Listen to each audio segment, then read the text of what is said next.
Assalomu alaykum. Bugun sizlar bilan juda mazali chiqadigan, ko'rinishlari ishtahani ochadigan, oson tayyorlanadigan qatiqdan olmali pirog tayyorlaymiz.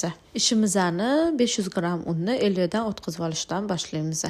500 gram unimizni yaxshilab 50 dan o'tkazib olamiz. O'shanda xamirimiz juda ham o'xshab chiqadi.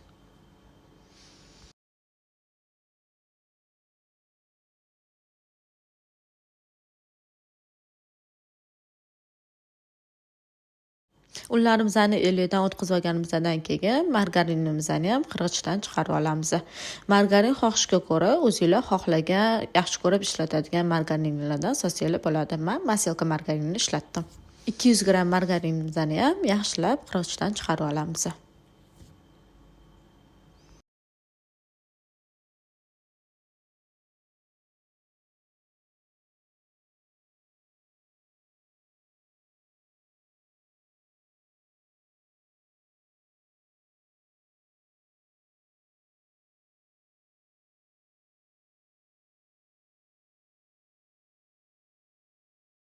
Margarinlarimizni qirg'ichdan chiqarib olganimizdan keyin unimiz bilan margarinimizni urvoq holatga keltirib olamiz. Yaxshilab uqalab olamiz.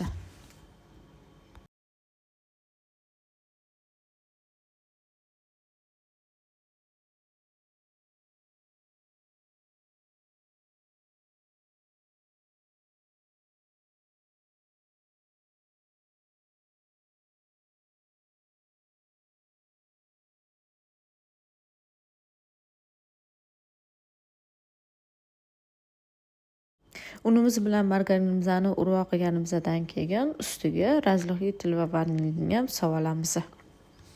Vanilin pirogimizga juda ham o'zgacha ta'm beradi. Solishimiz kerak. Ustidan 100 gram shakar ham solamiz.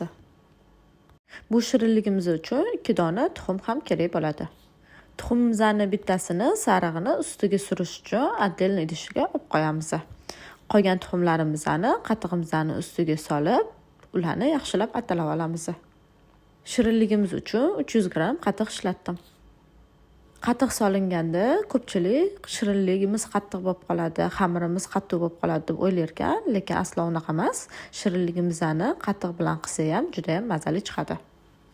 Unli massamizni yaxshilab aralashtirib olib, qatiqli massamizni qo'shamiz va qo'lga yopishmaydigan yumshoqqina xamir qoramiz.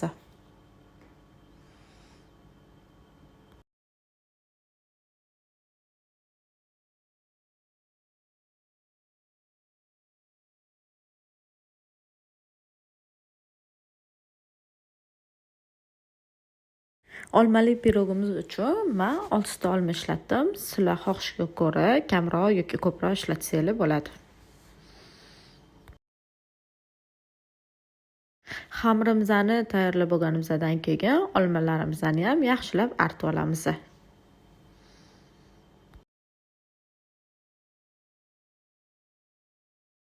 Bu orada gaz pechimizni ham 180 gradusga yoqib qo'yamiz.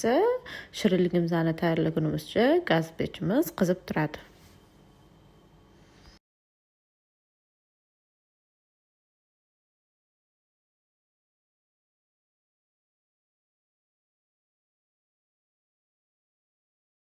Xamirimizni ko'rinishi shunaqa bo'ladi. Yumshoqqina, qo'lga yopishmaydigan, silliqqina xamir bo'ladi.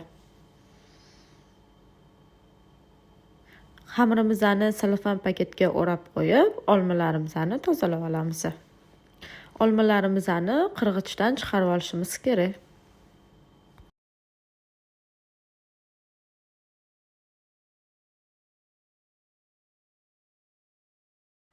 Xohishga ko'ra olma, olcha yoki boshqa meva ham solsangiz bo'ladi. Bu pirogimiz boshqa mevalar bilan ham juda ham mazali chiqadi.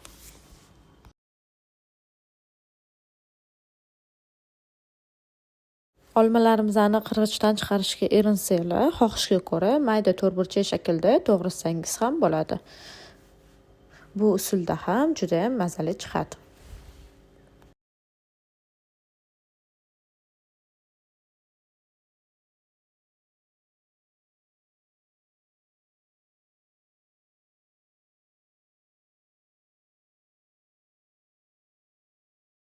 Qirg'ichdan chiqarib olgan olmalarimizni endi tovamizda qo'rib olamiz. Tovamizga bir bo'lak sariyog' bo'ligini sovuramiz. Sariyog' bilan olmani mazasi uyg'unlashib, juda ham mazali bo'lib chiqadi. Sariyog'imiz erigandan keyin olmalarimizni ham sovuramiz va yaxshilab aralashtiramiz.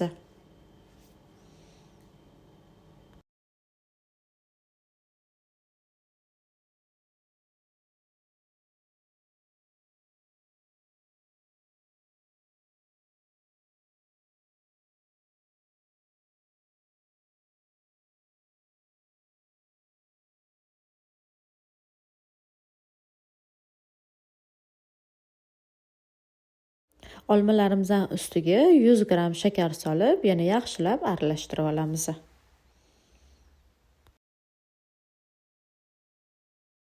Shakarlari eriguncha aralashtirib, keyin ustiga bir qoshiq korisa sovuramiz. Korisa xohishga ko'ra, xohlasanglar solmasanglar ham bo'ladi, lekin korisa qo'shsanglar mazasi juda mazali chiqadi. Korisani yoqtirmaydiganlar korisa qo'shmasa ham bo'ladi.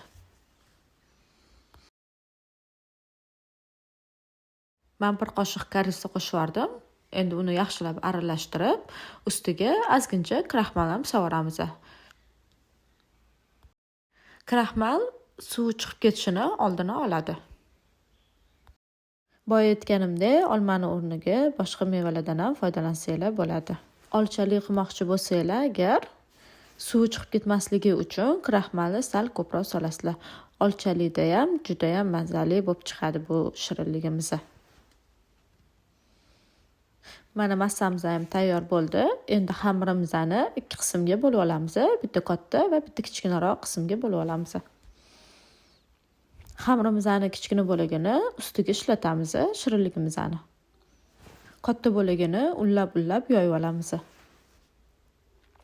Bu shirinlikni sizlar xohishga ko'ra listda yoki bo'lmasa boshqa qoliplarda qilsanglar bo'ladi. Menda shunaqa qolip bo'lganligi uchun men shu qolipdan foydalandim. Xamirimizni qolipga moslab yoyib olamiz.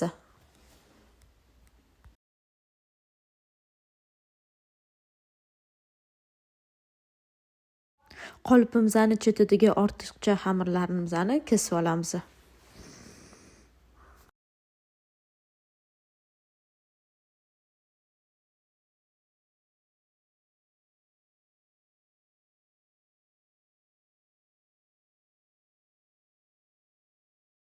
Bunaqa idish bo'lmasa, listda qilsanglar ham bo'ladi. Listda ham juda ham o'xshab chiqadi.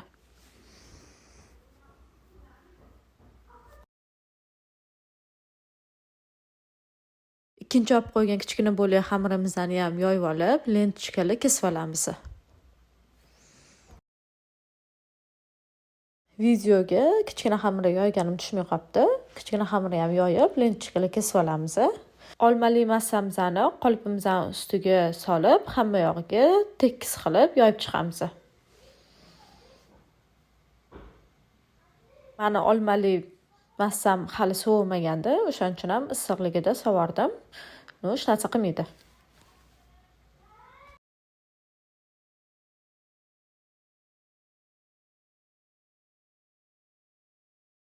Olmalarni hamma yoqqa tekislab chiqamizdan keyin ustiga lentalardan chiroyli shakl berib chiqamiz. Bunaqa lenta qilish ham xohishga ko'ra, xohlasanglar oddiy xamirni ustiga yoyib, shunda ustini yopib qo'ysanglar ham bo'ladi, go'shtli pirogga o'xshatib. Xohlasanglar menga o'xshab shunaqa lentalar qilsanglar ham bo'ladi, yoki bo'lmasam kichkina bo'lak xamirimizni muzlatgichda muzlatib olib, ustiga qirg'ichdan chiqarib olsanglar ham bo'ladi. U ham juda ham chiroyli chiqadi.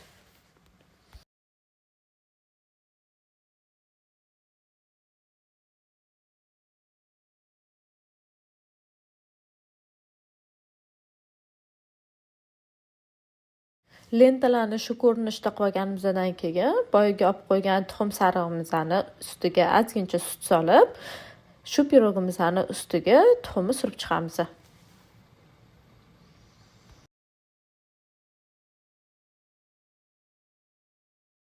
Pirogimizning ko'rinishlari shunaqa chiroyli bo'lib chiqadi.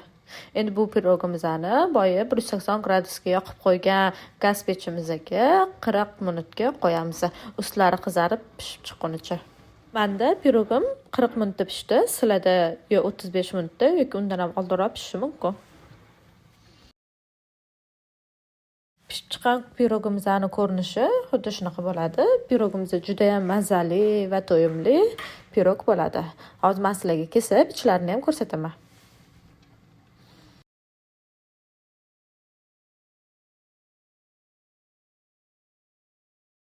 Ichlari ham yumshoq bo'lib chiqadi. Qatiqdan qilgan piroglarimiz ham shunaqa yumshoq, chiroyli bo'lib chiqadi. Siz ham albatta oila a'zolaringizga shu pirogdan tayyorlab berishingizni tavsiya qilib qolardim. Video sizlarga yoqqan bo'lsa, manfaatli bo'lgan bo'lsa, podpiska bo'lib, like bosib, izohlarda o'z fikringizni yozib qoldiring. Yoqimli ishtaha!